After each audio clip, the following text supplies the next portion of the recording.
সবাইকে শুভেচ্ছা। আজকে যে বিষয়টা নিয়ে কথা বলবো সেটা খুব হালকা ধরনের একটা আলাপ।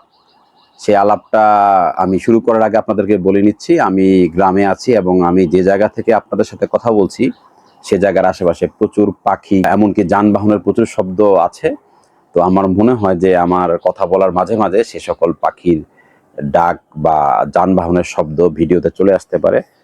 যদি আপনাদের সেগুলো বিরক্ত সৃষ্টি করে, আপনারা কাইন্ডলি সেগুলো একটু ক্ষমা সুন্দর দৃষ্টিতে দেখবেন। জনাব তারেক রহমান বাংলাদেশে যেদিন আসলেন, এই ওনার বাংলাদেশে আসার পর থেকেই এবং প্রধানমন্ত্রী হিসেবে শপথ গ্রহণ করা থেকে শুরু করে আজকে পর্যন্ত একটা বিষয় আমরা লক্ষ্য করছি যে উনি যেখানেই যান বাহন নিয়ে, যেহেতু তিনি একটি বড় বাসে চলাফেরা করতে স্বাচ্ছন্দ্য বোধ করেন, সেই বাসের সাথে প্রচুর মানুষ দৌড়াচ্ছে।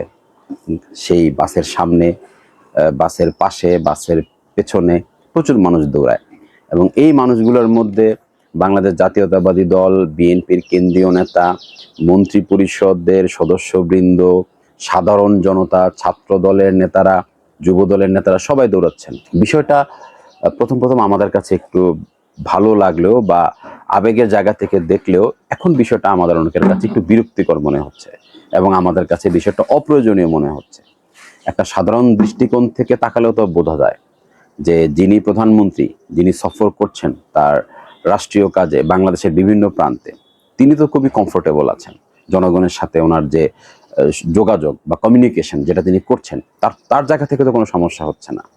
আর তার নিরাপত্তার জন্য যারা এসএসএফ আছেন বা আইন শৃঙ্খলা রক্ষাকারী বাহিনী, পুলিশ বা অন্যরা রয়েছেন, তারা তো আমরা এখন পর্যন্ত যা দেখছি তা যথেষ্ট পরিমাণে আমরা দেখছি, কোনো সমস্যা হওয়ার তো কথা না। আর এটা মাথায় রাখতে হবে যে এসএসএফ যারা আছেন বা পুলিশ বাহিনীর সদস্য যারা থাকেন, তারা কিন্তু বাংলাদেশের সন্তানই, তারা এই দেশেরই মানুষ। কাজেই প্রধানমন্ত্রীর প্রতি বা প্রধানমন্ত্রীর কার্যালয়ের প্রতি বা এই দেশের প্রতি আমাদের সকলে যতটুকু আবেগ, ভালোবাসা, মায়া, তাদেরও ঠিক ততটুকুই আবেগ, ভালোবাসা রয়েছে। কাজেই তাদেরকে যদি তাদের দায়িত্বটা আমরা সঠিকভাবে পালন করতে না দিই, আমরা যদি তাদের দায়িত্বে বাধা সৃষ্টি করি, তাহলে এই বাধাটা শুধুমাত্র যে এসএসএফ এর কাজে বাধাগ্রস্ত হলো তা না, আমরা কিন্তু কোনো না কোনোভাবে প্রধানমন্ত্রীর কাজে প্রধানমন্ত্রীকে বাধা সৃষ্টি করলাম। আর যদি আমরা মনে করি যে মাননীয় প্রধানমন্ত্রীর পদরা এটা শুধুমাত্র প্রধানমন্ত্রীর কার্যালয়ের অংশ না, প্রধানমন্ত্রীর কার্যালয় পুরোটাই তো বাংলাদেশের অংশ, পুরোটাই তো বাংলাদেশের মানুষের অংশ, তাহলে প্রধানমন্ত্রীকে সঠিকভাবে ফাংশন করতে দেওয়া, প্রধানমন্ত্রীর কার্যালয়কে সঠিকভাবে ফাংশন করতে দেওয়া, এটা আমাদের সকলের দায়িত্ব। তো সাম্প্রতিক সময়ে আমরা দেখলাম যে এই প্রধানমন্ত্রীর গাড়ির আশেপাশে দৌড়ানো নিয়ে রাজনৈতিক দলের নেতাদের সাথে এসএসএফ এর সদস্যদের বেশ কিছু কথা কাটাকাটি সৃষ্টি হয়েছে।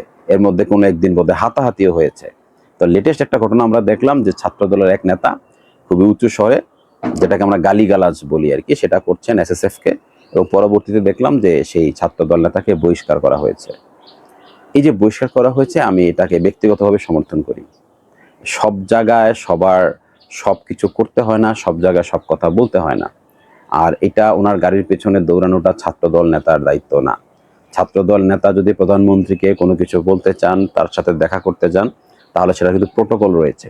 তিনি যদি সত্যি সত্যিই বাংলাদেশ জাতীয়তাবাদী দল করেন বা ছাত্র দল করেন, তাহলে অবশ্যই তার একটা চ্যানেল রয়েছে, তার একটা প্রয়োজন রয়েছে, সেটাকে তিনি সঠিক জায়গায় অ্যাড্রেস করতে পারলে তিনি অবশ্যই অ্যাপয়েন্টমেন্ট পাবেন এবং কথা বলার সুযোগ পাবেন। আর এভাবে গাড়ির সামনে বা গাড়ির পেছনে বা গাড়ির পাশে দৌড়ে সেই ছবি বা ভিডিও সামাজিক যোগাযোগ মাধ্যমে দেওয়ার পরে আমার মনে হয় না কোনো ব্যক্তির ইমেজ বা সম্মান বাড়ে। আমার মনে হয় যে অনেক ক্ষেত্রে এই ধরনের ছবি বা ভিডিও সামনে আসার পরে সে ব্যক্তির ইমেজ বা সম্মান কমছে। কারণ তারেক রহমানের পাশে কিন্তু এখন অনেকেই যেতে পারছেন, অনেক সাধারণ জনতাও যাচ্ছেন, রাস্তায় গাড়ি থামিয়ে তাকে ফুল দিচ্ছেন, ছবি তুলছেন। কাজেই আপনি বা আমি ওনার গাড়ির সাথে দৌড়ালাম, গাড়ির সামনে গিয়ে বড় করে একটা স্যালুট দিলাম, এইটা সামাজিক যোগাযোগ মাধ্যমে আসলে বা আমার আইডি থেকে সেটা আপলোড হলে আমার সম্মান আমার জানাশোনা মহলে খুব বেড়ে যাবে, এটা ভাবার কোনো কারণ নেই। তো যারা আপনারা আমার কথা শুনলেন, সবাইকে অনেক অনেক ধন্যবাদ।